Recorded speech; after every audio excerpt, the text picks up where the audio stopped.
When you look at the progress we've made just in general, not even considering the economics, in 1972 when the Clean Water Act was enacted, almost 60% of the waters of the United States did not meet their designated uses. Today, only 40% do not. We've been making significant progress. All too often we hear about how government can't achieve.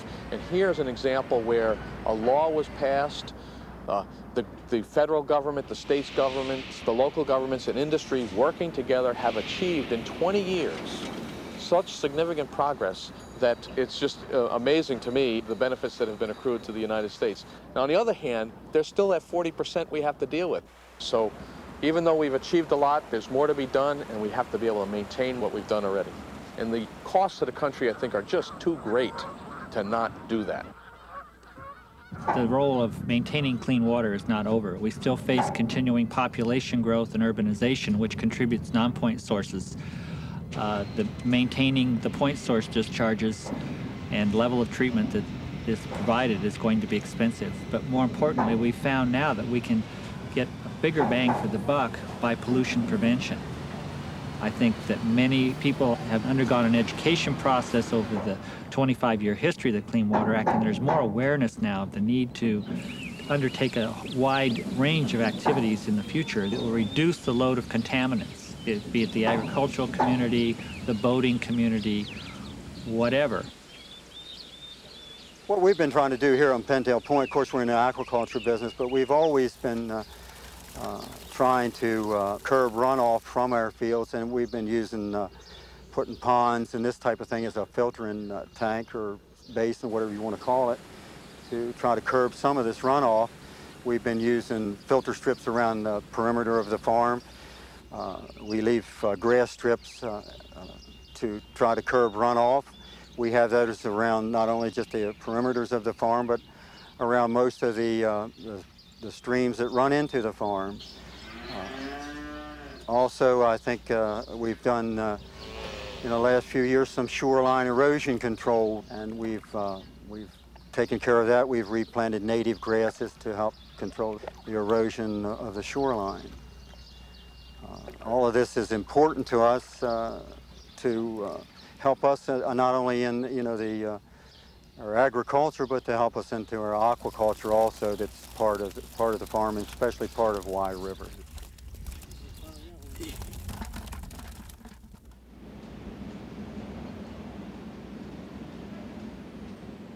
I think the place that I always really like to start is down on the riverfront, because it's such a dramatic change, and I always like to take an out-of-towner to one of the restaurants along the riverfront, because I think that the multiple uses that take place, I think it's always interesting to see kind of the surprise on people's faces when they see a 700-foot ore carrier come down the river, which pretty much occupies the majority of the water. While many localities perhaps spent a lot of time fighting with the federal government, we went forward, did the planning studies, did the engineering studies, did whatever was reasonable and perhaps maybe somewhat unreasonable. But the payoff came forth in the construction grants and the dramatic turnaround on the waterfront. The problems that still remain are what the Cuyahoga River Remedial Action Plan was organized to address. And some of the problems that we're still working on today include elevated levels of contaminants in fish, some dissolved oxygen problems. We've got low dissolved oxygen, which makes it very difficult for the fish. High bacteria levels is a very serious problem still, because as we can see in the flats in this area of the river, recreation is a big deal now. It means that a lot more people are down here, a lot more people are using the river for recreation, for boating, for jet skiing, and so those high bacteria levels are really a part of the problem that has to be addressed. We see the biggest water quality impacts or remaining impairments are caused by what we call non-point source. And this is basically stormwater. When it rains, we have a lot of contaminants, heavy metals and oils and greases, bacteria. They're washing off of the streets, particularly in the urban areas. In agricultural areas, we have a lot of problems yet with nutrients, farm fertilizers, and also just from suspended solid sediment runoff. And I think there's a real need to not stop working on those remaining problems. After heavy rain, the river will have be very turbid. It'll have like a chocolate milk color to it. This basically is from the sediment that is run off from the urban areas of Cleveland and Akron, and also from construction sites. We have a lot of sediment that washes in off of those sites.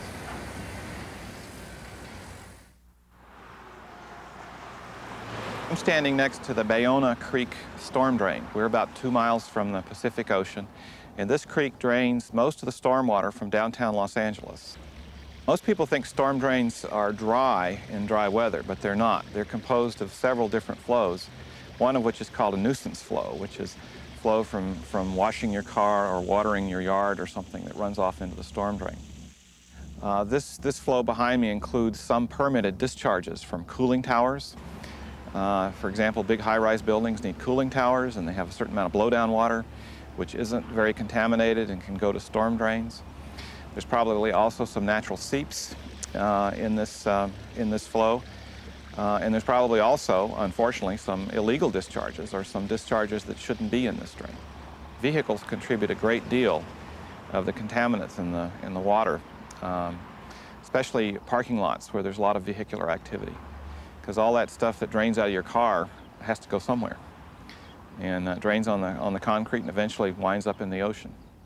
In Los Angeles, it rains sort of seasonally, in that we have a rainy season from November to April, and that tends to flush all the trash out of the drain. But if we were to come back here in late summer, September, October, maybe as late as November, we would see lots of trash accumulated along the walls of the drain here. And all manner of things would come down the drain or be left here. Shopping carts, lumber. During our dry weather sampling, we found lots of drug paraphernalia just lying around that had been left down here. Shell casings, just anything you might imagine that's used by humans ends up on this storm drain some way. That effect is magnified rather dramatically after a rain, because all this stuff gets flushed down there in one big shock. And the health authorities, the surfers, and even the lifeguards suggest avoiding the ocean soon after a large storm. The non-point problems from urban runoff, from agricultural runoff, are much more difficult to solve and are going to have to be done more through an education and a reinculturation of the way we do business. So we don't think about the wide range of contaminants that it contains, from all the brake linings, asbestos, copper. Many of these contaminants pose serious problems to biological organisms living in the streams. We have to find ways to take care of those products through redesign of the products we use, through careful design of our urban settings so that we can try to capture that water and treat it in some way before it's discharged to biologically sensitive areas. While the Clean Water Act has been a big help in getting us as far as we have in the Chesapeake Bay, and certainly in handling the traditional pollutants, at the present time, the Clean Water Act doesn't really do a whole lot about nutrients. So much of what we've done here has been voluntary, on a cooperative basis, in partnership with the states, and more with local governments. But what we're learning is that the recovery is really based upon a much more complex set of activities, and many of those are not directly addressed now in the Clean Water Act. The new Clean Water Act is going to have to do more about stormwater. It's going to have to do more about agricultural runoff. It's going to have to really deal with the interaction of air pollution and water pollution. About a third of our nutrients entering the bay are coming from the air. About a third of them are coming from agriculture, and neither of those issues is really dealt with by the present Clean Water Act. We've been able to make progress because of the cooperative feelings about the Chesapeake Bay and because of broad public support. But other parts of the country are going to need help through better laws.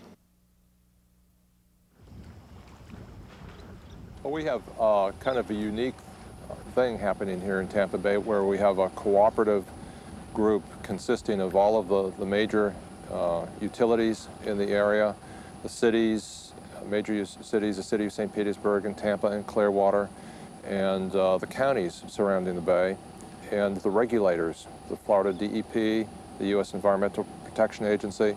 We all sit down on a regular basis and talk about the problems that are still occurring in the bay and to what level we need to further clean the bay. The motivating factor for getting all those folks together was really the National Estuary Program. It's a program that the U.S. Environmental Protection Agency put together, and I think Tampa Bay was one of the first dozen or so NEPs formed throughout the United States. And that has really been the kind of the linchpin of getting folks together to talk about solutions and to actually implement solutions. We said, do we want the bay just to be a shipping channel, or do we want it to be the type of area where we have seagrasses coming back in the bay and scallops reintroduced into the bay, because both seagrasses and scallops used to be prevalent in the bay, and they're still gone. Seagrasses are gradually making a comeback, but we would like to get the bay back to the way it was in the early part of the century.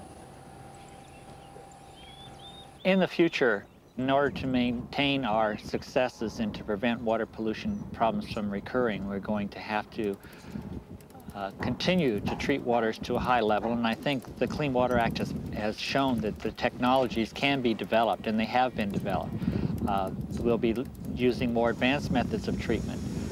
New technologies such as reverse osmosis and membrane treatments may be able to be used on waters such as urban storm runoff, and we can treat that water and reuse it, get it back into our water supply system without the expense that may have been incurred in the past.